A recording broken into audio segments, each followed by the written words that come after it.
Good morning mga kapuyat! Dahil nga nag-crave ang inyong kapuyat sa lugaw na may itlog, may kasamang tokwa at saka sumpya, inaya ko si Airog at lumabas kami. Bumili kami ng lugaw doon sa may kanto. Dahil para makatipid na rin at maiwasan ang hugasin, syempre doon na kami kumain. Yan na nga, in-order ko. 2 sumpya, isang itlog at lugaw. Syempre si Irog, siya yung nagbabalat ng itlog. Yan na nga, nakasimangon siya kasi ang lambot ng itlog, ang hirap balatan.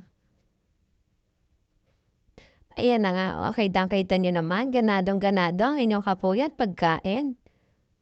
Kahit mainit yan, talo-talo na. Basta nagugutom, sige, subo lang ang subo, di ba? Yan o.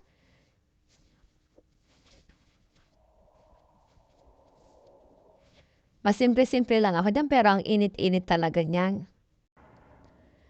Yan. Sana natahampay sa lugaw. Thank you for watching.